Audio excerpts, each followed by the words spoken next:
we're coming, Leo. Okay. Welcome to Book Club for Movies, everybody, for the week of September 28th. I'm Ryan Miller, and Matt Amberg is here. Oh. Still rough going since I got rid of them movie quote intros, man. Let me tell you.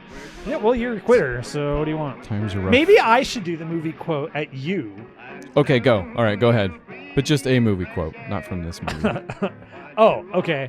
Okay. You had me at hello. I was gonna say rose matter, but it's rosebud and Rose matter. What? Brain matter. brain matter. Matt Amberg. Brain matter Amber. This week on Book Club for Movies, where we watch one movie a week and we talk about it, and you do too. Look at you go on Facebook or Twitter or podcast at bookclubformovies.com. This week, it's the oldest film we've ever done. Wait, I'm sorry. What did you say? I thought you forgot the name of it. I know what the movie is. No, I'm aware. Wow. I just am unsure if it's the oldest movie we've ever done. I feel fairly safe in saying that. Yeah, likely. 1951. 1951. Ace in the Hole. We are going to get into it a little bit, just where this movie came from. But before we do that, Matt, do you have a synopsis that could possibly serve as an introduction? Unfortunately, I do have one for the viewer here. Right. Not for you. You have to plug your eyes and your ears. Okay. Ace in the Hole, coming at you an hour and 51 minutes, written by Billy Wilder, Lesser Samuels, and Walter Newman, directed by the great Billy Wilder, starring Kirk Douglas, Jan Sterling, Robert Arthur, Porter Hill, and Ray Teal. Here's your Book Club for Movies synopsis for Ace in the Hole. And this is so much longer than it needs to be, by the way. Like, obnoxious. Fantastic. Yeah. Down on his luck, East Coast reporter Chuck Tatum has been run out of the big cities and is now stuck working for a small-town Albuquerque newspaper. En route to a festival, he and his photographer Herbie stumble upon the beginnings of a man stuck in a mine collapse. With quick thinking and memories of how the last big mine collapse went, Tatum gets to work on exploiting this crisis in the hopes of parlaying this into his big city newspaper comeback. But at what and whose expense? I like that you said it's longer than it has any right to be. Like, there was nothing you could do. It's just what it is. There was nothing. I didn't know. Like, okay. So I understand what a synopsis is, but in my head, synopses are usually so poorly, like they have this gamut where you go from here's a decent synopsis that kind of gives you a decent introduction, but then you also have the ones where like and yes, it's like, okay, Transformers land on Alderaan. All right, I mean, sure, but let's okay, I guess gangsters attack banks. Like, that doesn't help me. Dude, well, either way, guys from Boston are janitors. I love Matt Damon. Again, all of my movies right now are just Ben Affleck. Literally the name of the next Ben Affleck movie. Yeah, they're just Ben Affleck and Matt Damon related. I can't get out of it. It's ever since watching Jay and Silent Bob, the Moon Raper. Where did I just see that? I sent it to you. Did you? Okay, that's right. Yeah. Okay, so I'm glad you had a synopsis because, and we talked about this very briefly, we don't have a lot of personal history with this one. Mine is didn't know it existed. End of story. You sent it to me, so I assume you knew about it before I did, seeing as you sent it to me. Yes. Where did you find this? This was an old 1951, right? So it's a movie that during weird shuffling at a video store, I went through everything and this was floating around somewhere. Didn't know, and it was kind of around that time when I was figuring out more what, and this is so stupid because I didn't go to film school when I should have, but this was like, it was around the time when I was trying to figure out what movies were to me, where like I knew there was a bigger connection. There were things that I loved about them and what were they? And that's when it was when I started finding cinematographers and understanding set layout and color and some of that stuff. And this one came upon me because the guy who directed it also happened to do a couple of other like major movies. He did. In fact, that if we start with the general history here, that's probably going to be square one. Yeah. So the first movie he did that I saw was years after Ace in the Hole. It was let's see, almost 8 years later. It was Some Like It Hot. Sure. Okay. With actually Marilyn Monroe. I think that's the first Billy Wilder I've ever seen as well. That they showed that in college. Yeah, and great movie. Like it's a movie that it's really like I actually mentioned this to Beth where I said, look, so the guy who did this is not gonna his biggest film, but he always has this real like good cynical kind of sense of humor to him. Mm-hmm. And I think he did more comedies. This is not Ace in the Hole is not a comedy. He did more comedies than definitely. But he also with the movies, I mean, he did The Bad Seed, which great movie. He did okay, so he started with that, and I too thought it was The Bad Seed. It's not. It's not That Bad Seed. Yes. It's the other Bad Seed from 1930. But he did Double Indemnity, which is maybe one of my top films of all time. And straight out noir, right? Like that's got Bogart and the whole nine. Well, so Double Indemnity was another one that was written by him, and it's Barbara Stanwyck, by the way, but not the one he was hot on the heels from when he made Ace in the Hole, but still. Yeah, sorry, keep going. Yeah, no. I was gonna get there. Okay, yeah, you get there. He also went on to do plenty of other ones that everybody anywhere has heard of: Sabrina, right. 7 Year Itch, Spirit of St. Louis, Stalag 17. But the one that you're looking at here for sure is Sunset Boulevard. I mean, Gloria Swanson in her like most delectable, perhaps, is I think the way I would describe her. That yeah, no.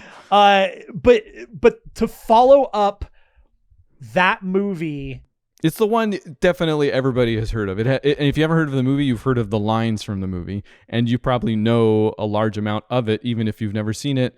Like me, I've never seen it. We can watch it. I'm a disaster. But yeah, so Sunset Boulevard would end up leading to, and that is a movie. 210% definitely see it. Go watch it if you haven't seen it. Yeah. Yeah, that leads us to Ace in the Hole in 1951. It was his follow-up. He got all of the money for it, all of the wrote, directed. This was Billy Wilder's thing. His follow-up, he could have done anything in the world, and Ace in the Hole was it at this point. Yeah, and so yeah, I mean, ostensibly this was a combination of the name, and I was making my way through literally everything in the video store. It starts with an A. That's what it was, wasn't it? It starts with a C when you want to close it up. Okay, well, and the reason I think Sunset Boulevard makes the most sense here is not just because he had all the money, but also if you think about what that story is, again, me having never seen it. Yes. But this kind of dark, cynical take on something, you know. Yeah, Hollywood.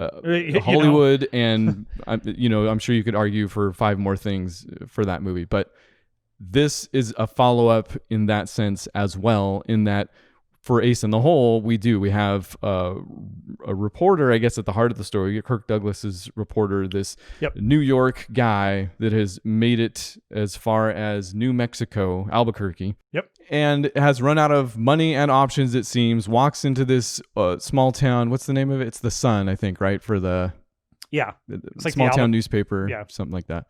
And basically pitches himself to the editor-in-chief, Boot, and says basically he can have him for $50 a week, even though he's $1,000 a week reporter or something like that. Basically. To which Boot says, we pay $60 here, so sit down. So we've got the two extremes right off the bat. We've got Booth, big embroidered signs both in his office and outside on the floor, the newsroom floor, saying tell the truth. Yeah, all over the place, right? And we have, I'm sorry, I skipped his name. Chuck Tatum, a man that can light a match on anything. Okay. That kind of guy. Love that moment. That was great when he lit the match on the on the typewriter. The ribbon of the typewriter, basically. The ribbon of the typewriter, but what do you call it when like you type like nobody's gonna get this, and then you've hit the end so the thing goes ka-ding and it moves back? I don't know. It's the ka-ding has thing. To have a word, right? It's the ka-dinger. The ka-ding. So it ka-dings and he lights the match off the ka-ding. It's pretty great. And I'll tell you something else. This is my first Kirk Douglas film ever. Oh, cool. And I will admit, it's fun watching the guy work. And this is very much the old school of both filmmaking and acting that we're looking at here. But the way the guy moves around the room, dances around the room, essentially. He's just got this lilt about him as he delivers all these. Like, you really could hear the newsreel in the background if you wanted to. Right? You know, like that 50s newsreel. He's got an air about him, he do. Okay. And actually there's a quick time hop after that too, which isn't real explicit, but I guess it's a year about later. A year. Yeah. You get it with one simple line where he says, he legitimately says, he's like, I've been here for a year, and then that's it. That's the last you hear about it. Even. He says it right at the beginning, like right at the beginning of the rant, where he's supposedly drunk. Which I love this too. It was good. He makes a big deal when he's pitching himself to this editor who is so funny. That whole sequence is actually a terrific moment of, I think, writing restraint, where they truly did a wonderful job breaking down both of those characters by having one say everything and having the other have like 4 lines, like in total, and having it all just be very like focused and simple, but I love that he tells him that Tatum is pitching himself, and he mentions that I've had a few drinks here and there, and every once in a while I've been fired, but it's never for the I always make the money, it's for something else. And as soon as he hears Tatum going off on this crazy rant, he sees the bottle and he runs up to the desk and he goes, I thought I told you not to drink. And he yanks the bottle up, and we're all kind of expecting him to be drunk because he does sound, and because of the way he moves, he's on a rant about being fed up working in the small town and stuff like that, and he pulls it up, and it's a matchstick ship in a bottle, right? And his face, like, I make these up in my spare time. The grin on his face because he knew it. It's totally one of those. He's setting himself up. He knows what he's doing. That character put that there specifically that way so he would see it, so he could have that moment. Is great. And it's setting up the entire movie, essentially. Like, we have the New York world, not even world weary, but just cynical. Yeah, he's the cynic. He is. And amongst the small town, and they're given the assignment to go check out it's a rattlesnake thing. Infestation or something. It's not, or I don't think it's an contest infestation. It was like a beauty pageant. Yes, it was a rattlesnake beauty pageant. Should have been. I don't think it was. I think I'm fairly certain it was a rattlesnake festival. Something like that. Yeah, out in what's the name of the town they go to? That town. It's not. They never make it to the town. Do they? No, they make it they're supposed to go, and it's supposed to be a much longer trip. They're pulling over for gas. They only make it 3 hours out of Albuquerque.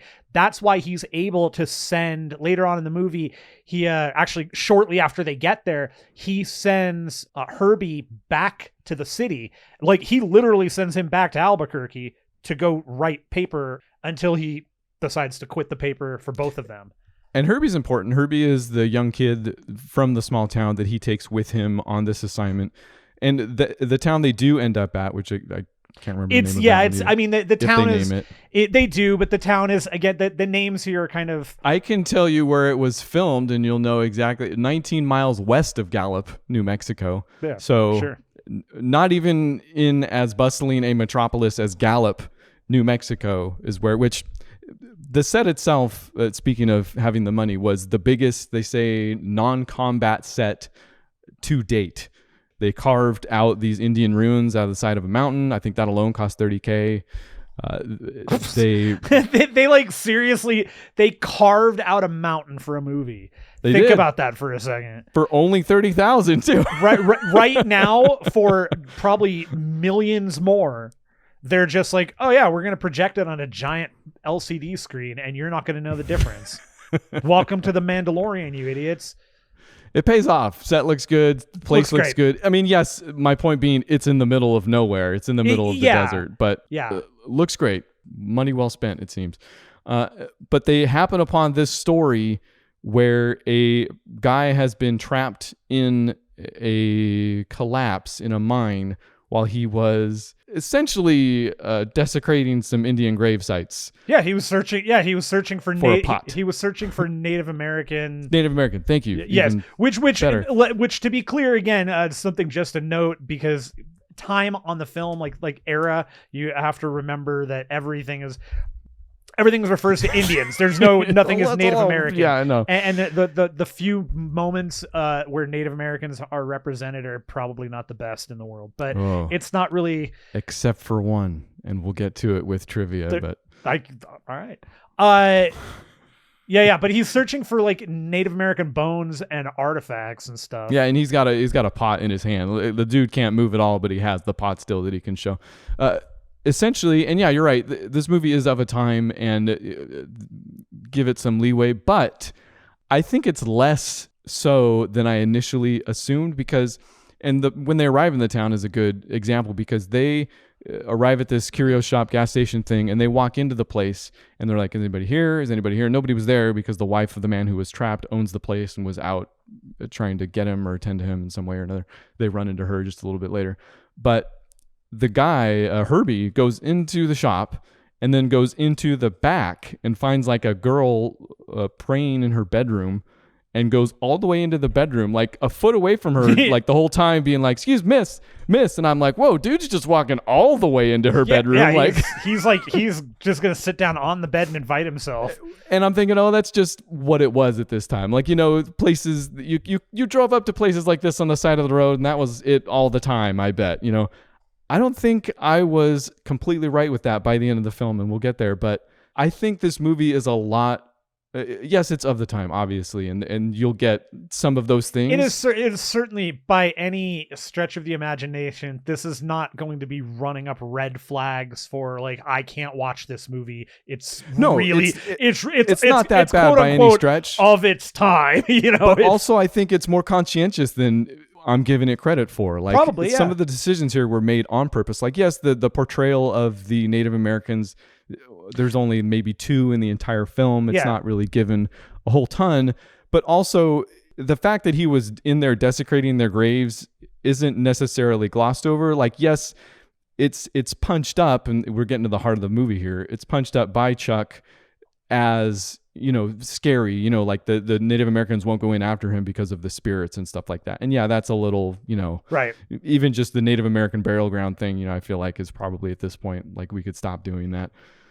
But that's kind of it. For the most part, it's still very conscious of what's bad, because it's putting that front and center. Center might be a bad descriptor, even, because it's not. I think you're right, because it is, this entire movie is based around bad decisions and knowingly making bad decisions. Well, Chuck takes that kind of insensitivity to Native Americans and their culture and pushes it to the public, like an attention grabber, like he does with everything else, in the way that he does with everything else, to make the main point of the film that it's gross. Sure. So could have been worse. He could have not done that, and it could have just been like part of the actual fabric of the movie, that it's just a given that there's a Native American spirits. Gosh dang it! I'm sorry. Did I interrupt you? Where you were going somewhere? No. Okay, no. Do we get to the heart of the film then, since we've already hinted at it? I'm ready for it. I would like to say, leading into this point there where we're getting there, we meet a couple of different characters, and the most important one probably actually being not necessarily the wife, Jan Sterling, who is great. Mm-hmm. She's actually, her character is excellent, and the arc that she has of the I am an unhappy wife as it is, I don't love that this is happening, but I'm going to go ahead and use it to my advantage, and I'm just going to leave, which Tatum immediately is like, no, you're not going anywhere. You want to make money. You're unhappy, so you're going to stay here and be the blushing, or not the blushing bride, the worried, concerned. I'm here, but I'm also going to take your money for your hamburgers. And we're still pretty early on in the film. Like, she very quickly knows who Chuck is, like who he actually is and what he's doing. But because it takes one to know one, she too, being a cynic, I don't know if where did she say she was from? I don't know. She's been around the block or something like that. Yeah, she was from California or something, I thought. And she is the wife of the guy who's trapped, but she's like prepared to leave him essentially while he's trapped. Like, she doesn't care. Right. Well, and because we find out later on that he doesn't pay attention to her and this and that. And then we get a different side of the perspective from him where he's like, I'm doing this for her and this and that. And so it's kind of an interesting, she's great.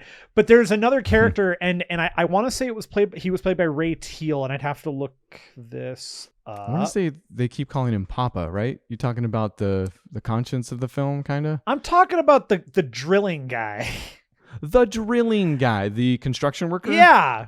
So we get to this point where Kirk Douglas, he's got Herbie, who's young and naive and thinking, okay, great, let's do this. We're gonna exploit this, but we're saving him. We're gonna help. So I'm gonna do that.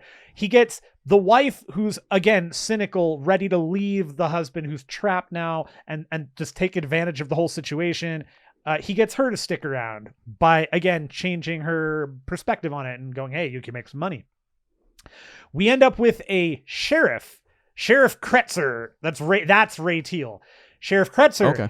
Also, guy's not doing so hot in the polls. He needs a win. So what does Chuck do? Chuck says, hey, I'm going to write you like the most beautiful. You're the best sheriff in the world. I just need you to keep all the other newspapers from going up here. Only I'm allowed to talk to the guy. Keeps it exclusive. Yeah. And then they get to the point where they have a construction foreman comes up and he goes, okay, well, here's what we're going to do. We're just going to go in. We're going to buttress the walls. We're going to do this and we'll have him out in a day. No problem. That's the point of the movie where I think the most important thing occurs, which is we see just how much of a devil's tongue Tatum kind of has. And then not only that, but we see this is the moment of the film where we see how deep corruption goes when lives can be on the line and lost, right? So he tells them we could get this guy out in a day, and they say, that's too fast. We need to go slower. How can we do it slower? So they tell him, drill from the top down. And that's kind of the crux of the movie is now we've got Tatum with this going to take 7 to 10 more days to get this guy out of the cave. He's building up this circus around him.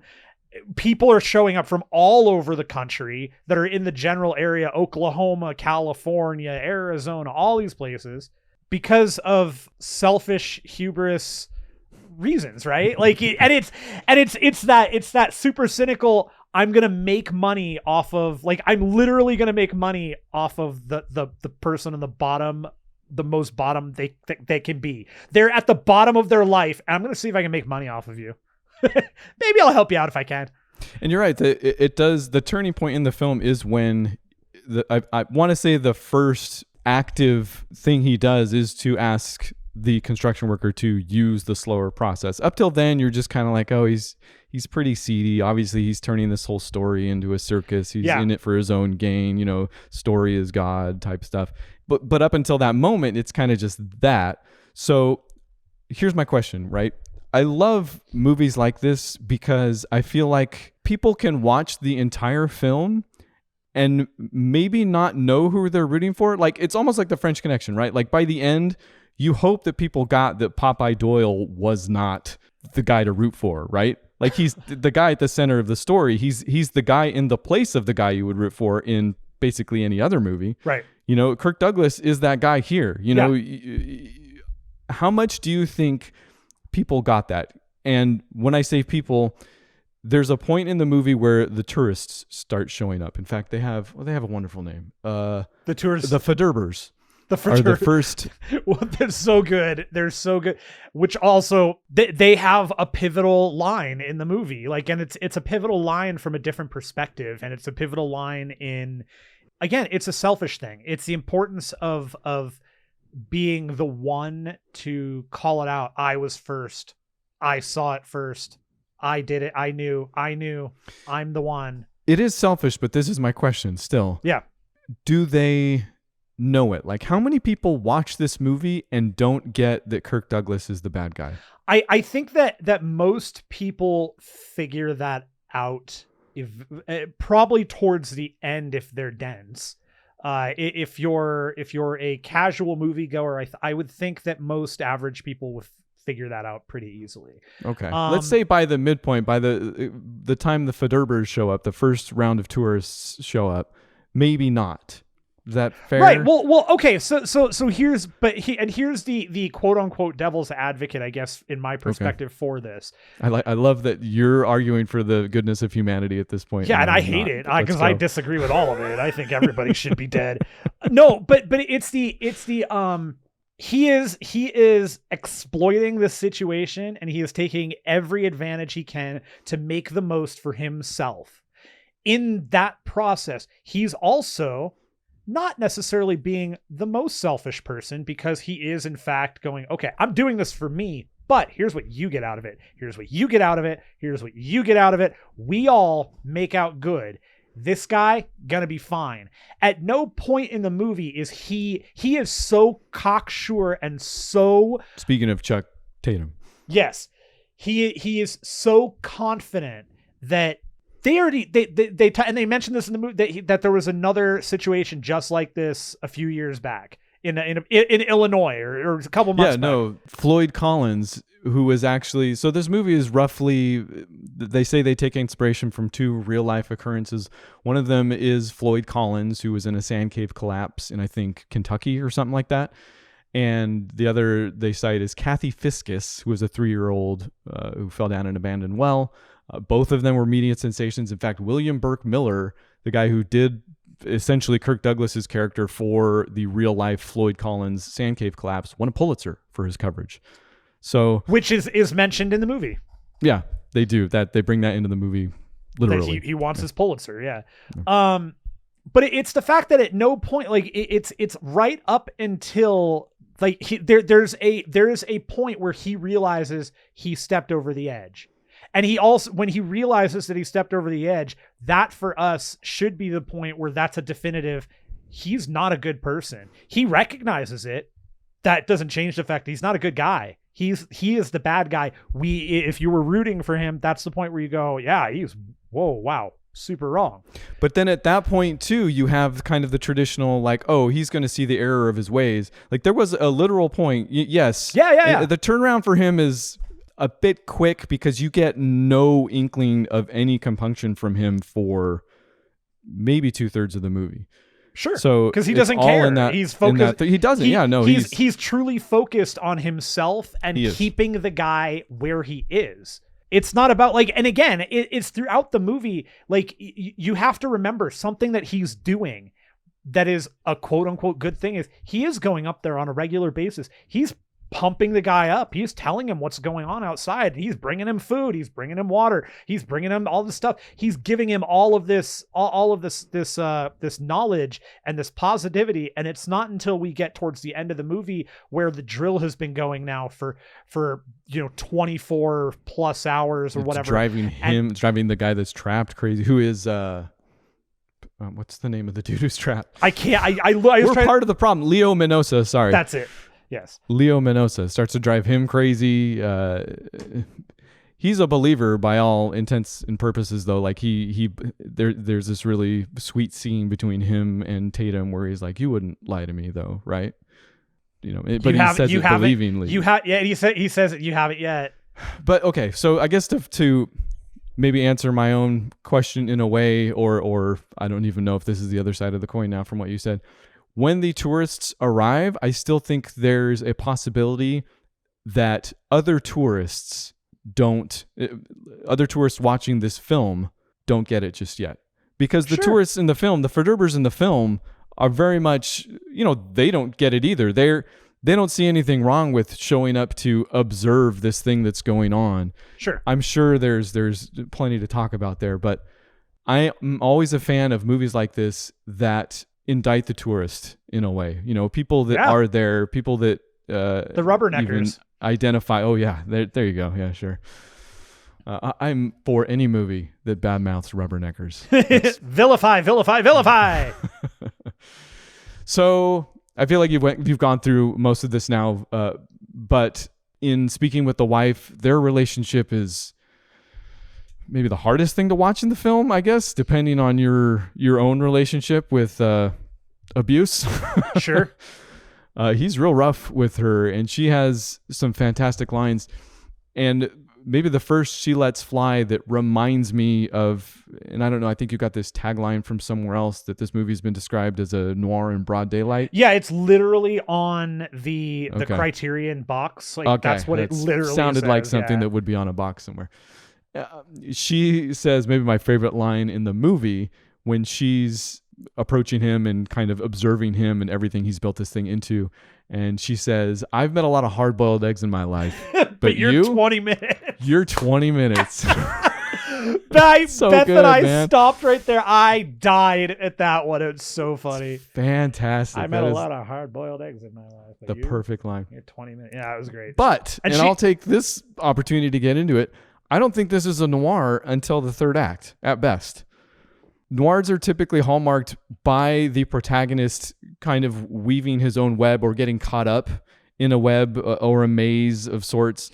That doesn't happen for Tatum until the very end. And when I say that his turn happens a little bit quickly, that's it. Like he goes in, I feel like there's something before the doctor says he has pneumonia and he's going to die by morning if we don't do anything. I feel like there's a little twinge before that, but that point is essentially it. Like he leaves that meeting with the doctor and being like, okay, this is real. I guess why I'll disagree and I'll go with I can agree with the noir in broad daylight, because it's the part where it's the light is being shown upon the web that's being weaved as it's being weaved.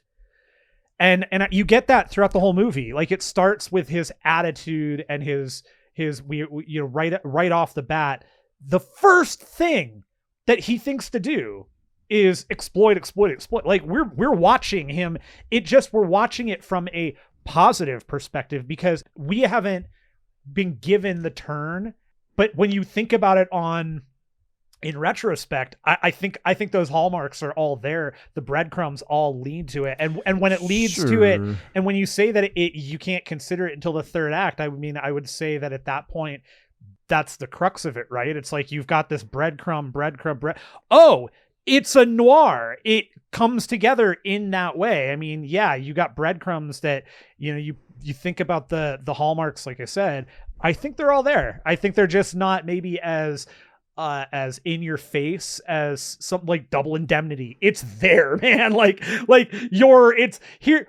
Look at the shoulder. She's right there. I'm the last guy to get caught up in genre definitions. No, you were the first guy. I just think when people hear that word, and yeah, that's a better way to look at it. Like this is maybe more traditionally like a noir if you were observing what the bad guy was doing while the protagonist was out there spinning his wheels, which is essentially what happens in a noir a lot of the time. Well, and then this is the bad guy and the good guy are the same guy. That's kind of the best part, right? Like true, and that's not foreign to a noir either. So I mean, yeah, yes, I'm wrong and you are right. No, I'm not trying to make you. I know. I'm not sorry.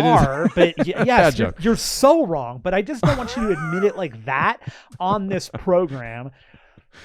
Does he sings the song after the pneumonia diagnosis, right? Or is that before the pneumonia diagnosis? I think that's before, yeah. That's when he's still like in the... And that was definitely a moment where he knew it was over. I don't know. I have to rewatch that. I feel like that's still pretty early on. That's still when he's like... I don't think so.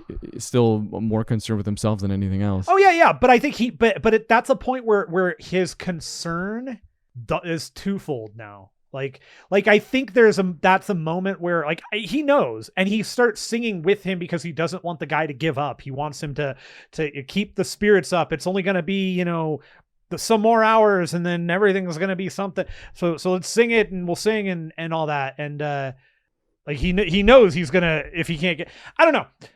I love it. Yeah, I don't. It was a good moment though. I just feel like his turn happens so quickly and we get little inkling that he's I feel like when he was singing that song with him, it wasn't because he himself, or I don't think he garnered anything from that. It was still like, I got to cheer this guy up.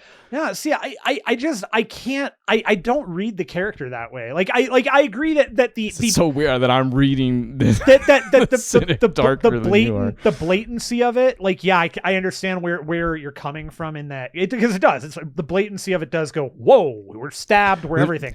But I think all of those character pieces, like all of the cynicism is there. It's dripping off his shoulders throughout the whole movie.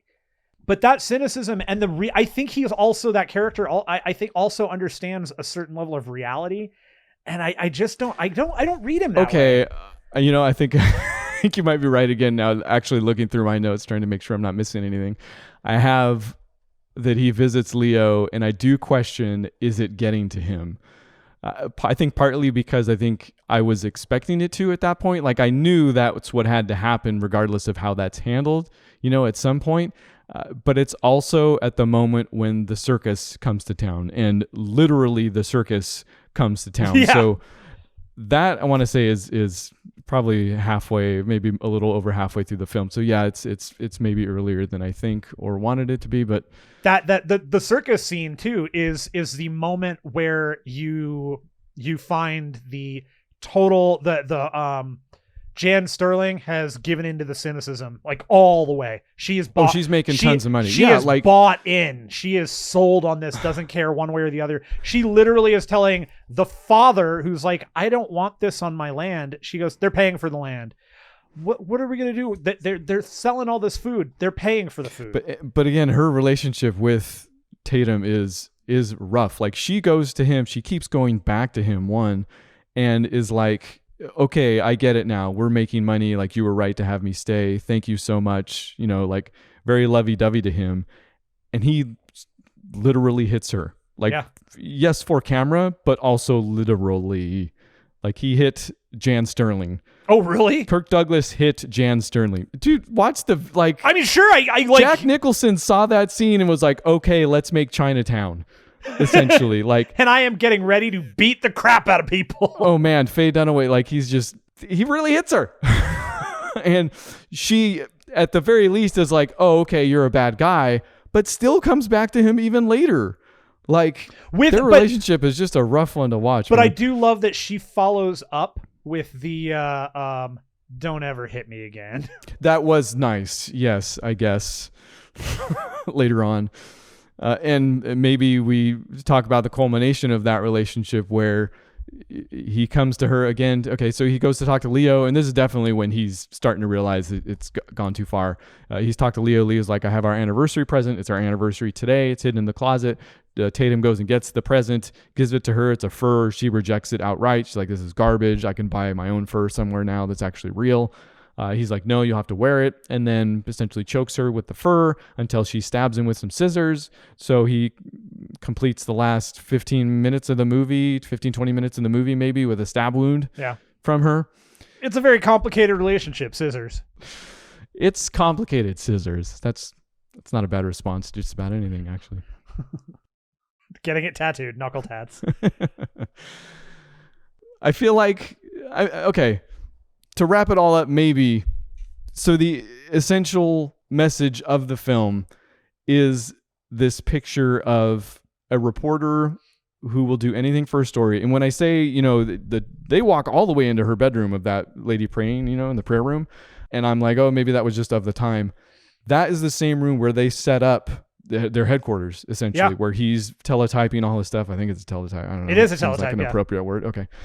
Back and forth to his now new job, because he uses this halfway through the story. He quits the small town paper and puts himself out as a free agent, gets all these calls back in because, of course, the story's going wild. Gets rehired back in New York, so he's teletyping back and forth with them. They're doing that all from the prayer room. That is where they've set up shop. Which we actually did find out was a bedroom, and it was the parents' bedroom that they. I didn't even get that far. Yeah, okay. Well, they end up giving him the room. The father does. The father's like, well, no, we want you to be comfortable for all you're doing for us. So they give him the room, and throughout the movie, the father in particular is shown in the background a lot. That's Papa. That's John Burks. Yeah.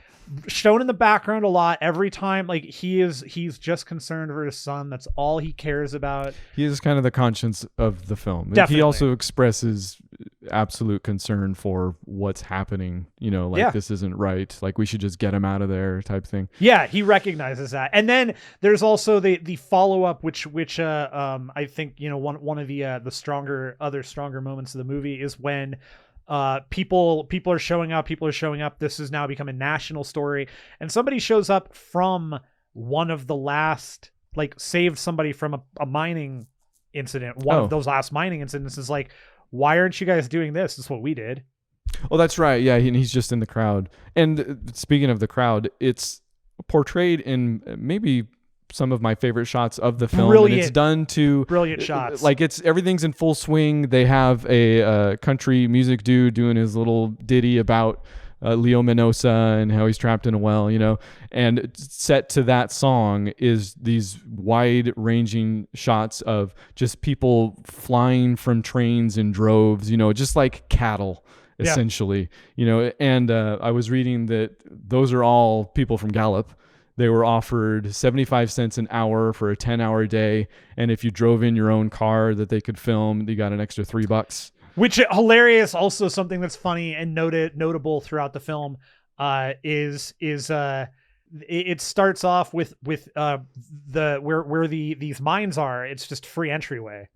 Then it was a quarter. Then it's 50 cents. Then it's 75. Then by the end of the movie, it's a full $1. And if you think about $1 in 1951, like that's nuts, right? It's all I ever think about. And this is the circus has already made its way in there. It's like a carnival. In fact, I guess might have talked about this beforehand, but the movie bombed. It did not do well. And to try and mitigate some of that, the studio changed the name of the film to The Big Carnival right before it got, or was it right before or after it bombed when it got released? I don't know. They changed it to The Big Carnival because they thought that would get more eyes on it. It did not. And since it has been reverted, everywhere else, Criterion obviously went back to Ace in the Hole. But the working title for the film was The Human Interest Story. Great name. Actually, it's full of so many great scenes along those lines. Like he has this really good spiel at the very beginning about what a human interest story is. Chuck Tatum goes off, and it's, from this incredibly cynical point of view. It's followed up with Boots, when he comes to the town, and this is before he knows that Tatum has kind of already quit because he was already making the trip up there to either fire him or pull the plug on the whole thing. And they have this great scene between each other in the prayer room where Boot is like telling him this is stupid, and Tatum is fending off phone calls from job offers left and right until he gets the call from New York, which is the one he wants. The one he wants, yeah. Great scene. It's all throughout the human interest stuff. Yeah. And it's at the heart. Like that is this movie. It is saying what happens when you monetize human interest, right? It shouldn't even be a thing, essentially. That's... I wanted to watch this movie specifically right now because it is incredibly topical. And just spread it all over me, too. That's that's the only topical I need right now. Yeah, it's like Asper cream. You're just Vapo rub. Yeah, you're just numb and you smell good. Smell it from here. Okay. Well, do we want to ruin the ending? Oh, every time. Yes. All right. Have we not yet? Spoiler alert. You ruin it first. Okay. So our mine collapse victim does die, and as we find out he's dead, all of the newspapermen that are there go in, and they all just kind of do everything. They all just start giving Tatum just mocking him mercilessly. Okay. I'm interrupting. I'm sorry. Okay. When you say he dies, he does die, and at this moment in the film, I'm like, okay, tell me he doesn't get to be the guy that also tells everybody else off. Tell me he doesn't get to be the guy that comes out and is like, what are you all doing? This is all wrong. Look what we've done, and basically save the day or something. I'm like, sure. That would kind of ruin this movie for me, essentially. And he doesn't, thankfully. Not to that extent. Not to that extent. It probably could have been downplayed even a little bit more. But again, at this point, if we're talking noirs, yes, I think we're knee deep. He is out of control. He is trapped in his own web of deceit. And when Leo dies, he goes out and sabotages his exclusive essentially by announcing it to everybody that he has died. So the reporters all hear and go to write their stories before he even gets his story in. So he's in a way sabotaged that for himself. I don't think that's portrayed as redemption. So I think we're okay. No. But it does spiral from there. Essentially, he goes and has a drink. He definitely loses his job in New York. The stuff is getting taken out of the room there. He calls his editor and and then this is where the other reporters come in and start making fun of him, and he has no witty rejoinder this time around. And then New York calls him and he's like, no, you don't get it. He's like, you gave away the story. He's like, no, you don't get it. I've got the real story. It's not a death, it's a murder. Yeah. But, and this is great, once he finally says the truth, nobody wants it. Nobody's listening. Yeah. Nobody cares. Like the guy in New York isn't like, whoa, that is a story. No, that's the truth. Like the only guy that's going to care maybe about that story would be, the hometown paper, where he does take Herbie back to at the very, very end, and it kind of puts him back in his chair and is like, but again, it's not done as a, I at the very least I can save this kid. I can fix what I've done to corrupt him. It's not portrayed in that way. No. So if anything, I think it's kind of a final act of selfishness. Like, yeah, he's getting the kid back, but he really just wanted to go say his final piece to the editor. Yeah. Okay. That's good. I don't think there's, I agree with you. I don't think there's anything redemptive about what he does at any point. I think there is an acceptance about what he's done. And I don't think that those are not the same thing. I'm in. You did it. All right. And that final shot when he sits Herbie down and has his last line about being $1,000 a day reporter, but you can have me for nothing. And he falls dead. It's so good. It's great. And you know what they should also bring back? Movies that end right there, because this is one of those older movies where the credits are front loaded, and I know they can't do this anymore because too many people work on a film nowadays, and credits is a very important thing and all this stuff. Do it at the beginning. But I'm always sold on credits at the beginning. The movie is done, like he's dead and it's done. Good stuff, man. You found another one. Nice. Matt, the video guy. I'm constantly disappointed I didn't know you as this very stereotypical video guy that walked in and recommended movies to me in a very movie-like fashion. But I'm glad I get this version of him later in life. Better than nothing. I guess. A book club for movies. Better than nothing, everybody. 900 stars out of 800. It's so good. Really like this one. It's my favorite Billy Wilder movie. Really? Okay. I love a lot of those movies, but this is by far my favorite one. And I think this is the one that, like, there's just so much to it and so much that I don't know. I love it.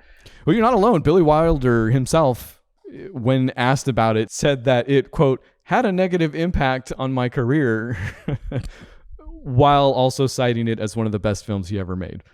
So I agree, man. I think it's just everything. This movie is like, for an hour and 51 minutes, that movie is pretty tight to me. Like, there's not a lot of extra in there. There's not a lot to edit out. I mean, I'm sure they could, man, but no. And I probably could have read these before I gave my own review, or stars, whatever. Some of the reviews of the time read, and you're going to freaking love these. New York Times, quote, Mr. Wilder has let imagination so fully take command of his yarn that it presents not only a distortion of journalistic practice, but something of a dramatic grotesque. It is badly weakened by a poorly constructed plot, which depends for its strength upon assumptions that are not only naive, but absurd. There isn't any denying that there are vicious newspapermen and that one might conceivably take advantage of a disaster for his own private gain. But to reckon that one could so tie up and maneuver a story of any size while other reporters chew their fingers is simply incredible. That's what you call a butthurt journalist. I think I'm hurt. I think it just hurts that somebody could have thought like that back then even. But also I don't I don't even agree, actually, because I don't think the point of this was to be an absolutely truthful portrayal of look what could happen. It's taking that, yes, the dude in real life won a Pulitzer for this media sensation about this guy trapped in a well. And he could have been a super nice guy in the end. Mm-hmm. He could have been one of those guys that convinces himself that people need to know and did some good in the world somehow, somewhere. But this movie isn't meant to be that. It's not a freaking documentary or biopic or whatever, Right. It's meant to be an exaggeration. So I think this review is kind of stupid anyways, but it's not as good as The Hollywood Reporter's. Ooh, THR. The Hollywood Reporter said, quote, "Ruthless and cynical, a distorted study of corruption and mob psychology that is nothing more than a brazen, uncalled for slap in the face of two respected and frequently effective American institutions, democratic government and the free press." Man. What movie did these people watch? Well, I don't even think it's the movie. I think it's just that they come from a time where they could say something like this. Like this. And this is my point. I think this movie was ahead enough of its time that it has only become more relevant, right? It has only become greater. Yeah. And I don't ever think it was as bad as these people think. They're coming at it from a completely wrong angle. But I want all of those reviewers to rewatch it now, if any of them are alive. Well, and nobody basically nowadays turns in a review like that. Like over time, it has, I don't know how you say it, come into good review. Like people love it now. Like Ebert went back and watched it shortly before he died, I think, and loved the thing. And on rewatch, upon rewatch, it has gotten better over time. People love it now. Whatever. Good. Would you like some trivia? Only if it's real stupid. It's not. That's the thing. 50s movies are too good and only have good trivia. Possibly. I think maybe what happens is the one guy going through and adding all the bad trivia to movies hasn't got to this yet, or it's not worth his time. Oh, maybe he's going from here, from like top down. So he's like 20, right. 20. He's working from Z's up. He's not. Okay. He didn't do what you did. Smart. Or maybe this is so bad it's good. I don't know. Quote, "Indian copy boy in the newspaper office, uncredited, is actually Iron Eyes Cody, an American actor of Sicilian heritage who portrayed Native Americans in Hollywood films." Not great. "But he is perhaps best known as the individual shedding a tear over litter in the Keep America Beautiful TV ad campaign of the early 1970s. That is absolute lunacy. That's great trivia. The most famous guy in the movie is only in it for a second. I like how he's more famous than Kirk Douglas somehow. Like, hey, kid, have you heard of Kirk Douglas? Yeah. Have you heard of the Indian guy crying? Yeah. Who's more famous? Crying. Kirk Douglas sucks, but I like his son. It's a weird impression of me, but I'll take it. Yes, well. It's a great movie. It's great trivia. I've got... I know. Next week you want to do... No. What do you want? What do you got? What do you got him in? We had talked about doing Anatomy of a Murder, and we can back burner that. That's a good film. It'd probably be another one of these. We're probably just gonna watch it anyways because I think Beth wants to watch it. So okay.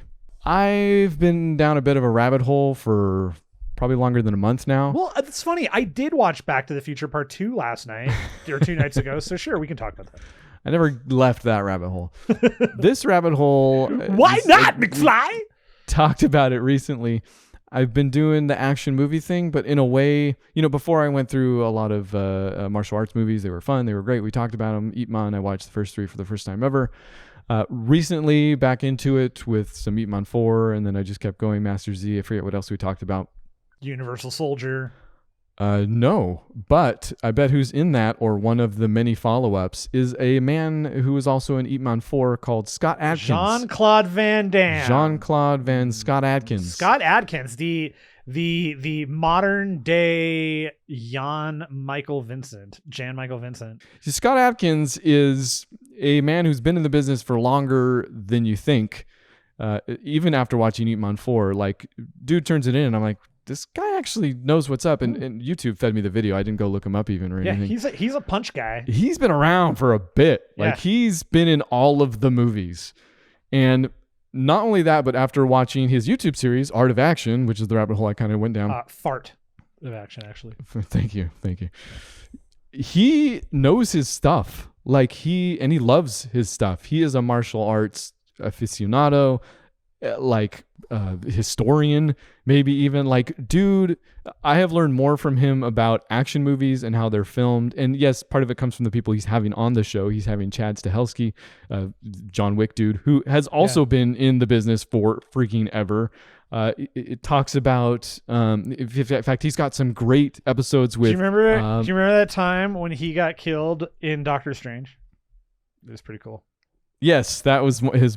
Yes, Scott Adkins was in Doctor Strange. In fact, I want to say that shows up somewhere that was like he was in that movie. He was still background in that movie. Like he didn't have a character or anything. No, he doesn't speak, but he gets into the fight with Doctor Strange. He's one of. Yes. He's one of. I don't know if you see his face even. Though. You do. He's one of Mads Mikkelsen's wiener people, like his wiener. His wiener friends. Okay, not that Mads Mikkelsen's wiener people is a foreign concept to me, but. What? Yeah, he's just one of the evil. He was a zealot. That's all. Oh, gotcha. Because Mads Mikkelsen was in. Yes. Okay. Gosh dang it, wiener people. No, but this Art of Action series, which is currently ongoing. I should mention, has like episodes with Tony Jaa, Michael Jai White. The Michael Jai White episode I've already told you is great. Like that dude. That's up. Gareth Evans, who did The Raid. He did The Raid. Who's the director. Daniel Bernhardt was one of the 80s guys, been in a bunch of stuff along with, what was the other? The Lauren Avedon episode was pretty fun, man. Ooh. Just really cool stuff. But recently watched the Mark Dacascos episode. Mark Dacascos. I think you're saying his name very wrong. Am I? It's the chairman from Iron Chef America. Thank you. Okay, good. I'm glad you know him because... The movie I want to watch next week, I think we should watch, is a Mark Dacascos vehicle. Wow. Okay, so this movie will not have any stars. and in his episode, Atkins calls it possibly one of the best American-made action movies ever. And when I say vehicle, I mean it. Have you ever seen Drive? I was literally going to say I am not going to watch Double Dragon, but I will. Definitely He is in Double Dragon, yeah. Double Dragon. Did you ever watch Drive? I've never seen Drive. You never seen Drive? No. It doesn't have the one guy in it. 1997, Mark Dacascos, Drive. Cool. It's perfect then. I'm telling you, I've never seen it. You've never seen it. Wait, it's got Kadeem Hardison in it. And also Brittany Murphy? Ah, yes, that sounds familiar. And there's a guy played by Tracy Walter, and his name is Hedgehog. See? There is a person whose name is Ted Smith, and in the credits for this movie, on IMDb, he is listed as Evil Ted Smith. See? There's a guy named Razor Scarred. Can we watch it, Matt? I'm okay. This right here, I'm not going to do a synopsis for it because I'm going to read it right now. A prototype enhanced human on the run from Chinese hired hitmen hooks up with a dreadlocked bystander, and the two of them elude their pursuers narrowly each time. Dreadlocked bystander? That's Kadeem Hardison. And is that his credit? Tell me that's his name in the movie. No, his real name is Kadeem Hardison. I know who Kadeem Hardison is. Dreadlocked bystander. But I also want to. I'm going to give you this little. I'm going to give you head of the class trivia right now because you can't use this one, but it's real good. Gosh dang it! Wong says his name is Sammo Hung when asked by the police. Oh, that's hilarious. Sammo Kambo Hung is a real life martial artist and filmmaker. I'm guessing if he was the action director for that film, they would have mentioned that, but it being that was IMDb trivia. It definitely was. Yeah, you never know. So that would be interesting. Impossible to tell. Yeah, all right, we're gonna do this movie. Yay! Directed by one of the special effects artists from the film Predator. Perfect. Oh, also, okay. Wait a second. The chef's kiss we needed. Wait a second here. We have some possibilities. This could actually maybe be something interesting because this guy has worked on one hell of a lot of special effects. He did special effects work for Harry and the Hendersons, the Predator, the Monster Squad, Hell Comes to Frogtown, Nightmare on Elm Street 5. And this is the director of the entire film? Yeah. The Guyver, which, by the way, Mark Hamill told you about it. Nobody watched it. You did. Gremlins 2. But he also was the robot. He did special effects work on the robot and supervising art director on Bill and Ted Face the Music. No kidding, really? I would never lie to you about any of that. Wow. See, he also worked on Aquaman. It was made for us. This movie was. Yeah. I'm telling you. In all of your looking that you're doing right now, does it tell you where you can watch the thing? Oh, let's see. So we can pass that on. What the hell year did this movie come out? Drive 1997, which is unfortunately what we have to call it now. Thanks, Ryan Gosling. Yeah. I mean, it looks like you can watch it for free on YouTube. the whole movie is on YouTube. Great. I'm not even kidding. It is definitely just chilling on YouTube. Perfect. All the more accessible for, I was going to say our fans, but the people that listen to this show, let's say. And if you are one of those people, we thank you yet again. Am I trying to end the show? I don't know. I have nothing to talk about for the rest of the show. If you don't either, I think we can call it at over an hour already. Matt, the power rests in your hands. I watched 2 movies that I did want to kind of talk about, actually, because they're fun. But I'll be brief on them. One of them was your call. Easy A with Emma Stone. Great movie. That movie is truly a delight on every level. Much like Emma Stone. Much like Emma Stone. She seems to be just a truly delightful human being. That movie really is such a well-written teen sex comedy without any sex or nudity. You cannot say that. That's what it is. It's a teen sex. I mean, no, you're right, but there's no way. Yeah, it's so weird to, like, you had those.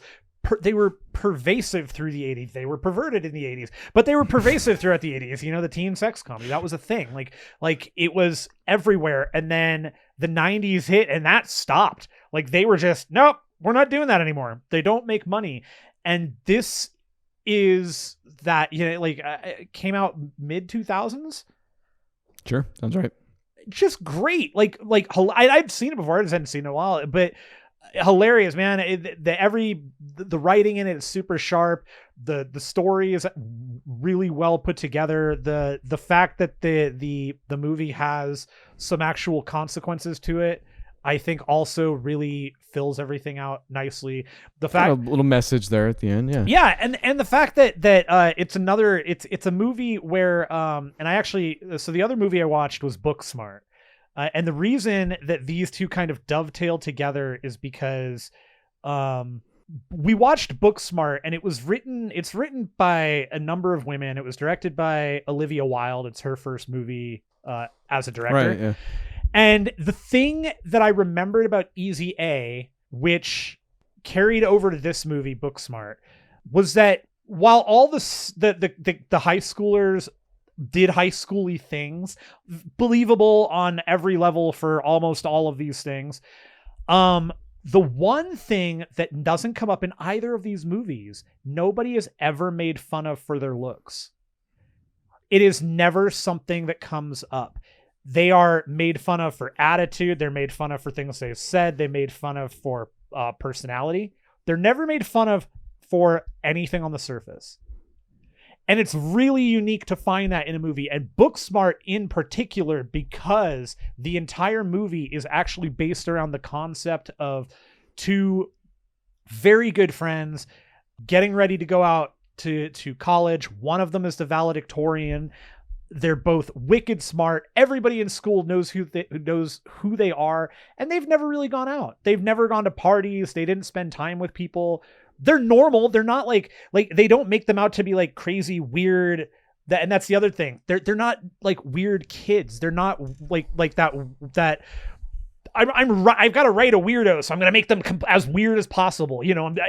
All their clothing is gonna be. They're gonna have crazy poster. No. These are 2 normal girls that was the way they're written. That was their priority. That's what they wanted to do. They spent time together. They hung out, but they focused on schoolwork. And it's a last day of school, last party. We need to go out, and it's fantastic, man. It's funny. Cool. It's heartwarming. It's charming. The 2 leads in the movie are great. And again, it's something that just like Easy A has, where the negativity needs to come from the various characters comes from better places, better written than you find in a lot of those other movies where, again, looks don't come into it. And I actually like that. To me, it's important to see things like that in movies like this because, and this is so stupid, I hate this, but kids watch these movies, and when they see things like this where that kind of mocking comes out, it does make a difference. Like if less movies had, or if more movies did less mocking about looks and went with other things to mock people for, you'd probably see a shift in some respect. Yeah, you know what I mean? Sure. It's all part of the zeitgeist, but that movie it's streaming on Amazon. It is just terrific. 200%. Watch it with your families. It's great. It's kind of got the same. I only have one family. Okay, well, all right. I mean, we talked about this. I'm sorry. Please. It is the one thing I'll say about it that I don't. Comparisons are kind of crappy, but I kept hearing and seeing that this was compared to Superbad. That this is the girl Superbad. In my head 40 times while you've been talking. Yeah. Yes, go ahead. And 100% this is it's totally analogous. It is a better written Superbad, but I think it's also written from a total it's a perspective I did not ever get and will never see and never have. Sure. Superbad. Dude, yeah, I had that perspective, and and so much of that is like, for as stupid as it is, dude, I lived that. I saw that. I was there for it. Yeah. This is something that's so different, and it was so exciting to watch, and I was so charmed by the movie. Again, it goes. This is one of those things that goes back to Beth and I talked about right after we watched Black Panther recently. What I really like about Black Panther, and yeah, it's got. On rewatch, there are more holes in it than I remembered, but I still love that movie a whole hell of a lot. And I love these movies for those reasons that there are perspectives on characters, on people that I don't have. I'll never get. Give me those movies. I crave those movies. I want to watch those movies. Yeah. It's one of those things that movies like exist for to me. Anyways, yeah. Like, what else can do that? They allow me to have a glimpse into something that I can't otherwise truly have. Like I can visually see, and you can put something on the screen that matters and that is, heartwarming or vicious or whatever it needs to be. But, you only get it in certain respects, and seeing it from getting characters that are written by women about women, learning more about those are the stories they have from when they were growing up. That's their story, that's cool stuff. I find it interesting, and that movie, freaking hilarious, man. Like laugh out loud funny in a number of spots. And this movie, a huge part of the reason that I actually did decide to turn it on, I admit, is kind of tangential. There's a show called Orphan Black. Oh, I've been seeing stuff. Yeah, I don't know. Yeah, so the woman on that, Tatiana Maslany, she's been on Comedy Bang Bang a whole bunch of times. Never watched the show, didn't know anything about it. Decided to turn it on right after it was announced that she is going to be playing Janet Walters. She's going to be playing She-Hulk in the TV show. And then it was also announced right after that Olivia Wilde is going to be directing for Marvel. And I went, oh, okay. So she made a legit movie that I only heard good things about. Totally forgot about it. Gonna watch it. I will definitely rewatch this movie. It's that funny. It's totally worth it. Sweet. I love getting different perspectives like that, because by the end, when you've built up all those different perspectives and you can then own it and you're in charge, straight white male to the rescue. Am I right? Dude, I can't wait to take all these stories, deconstruct them like Alan Moore, and then rebuild them up like Zack Snyder. Oh boy, that's fantastic. I wish I had, but by next week I'll have some movies to give back to you. How about that? The least of which will be Drive. So come back next week for that. bookclub4movies.com. You can find us at podcast at bookclub4movies.com or Facebook and Twitter, where we will respond and like you to your face. I think that might be it for the week. Bye. Oh yeah. Speaking of which, sorry. Yeah. If if you wondered where we went for a week, by the way, it doesn't matter. So I stopped the end of the show for no reason. Bye. Oli, oli, oli.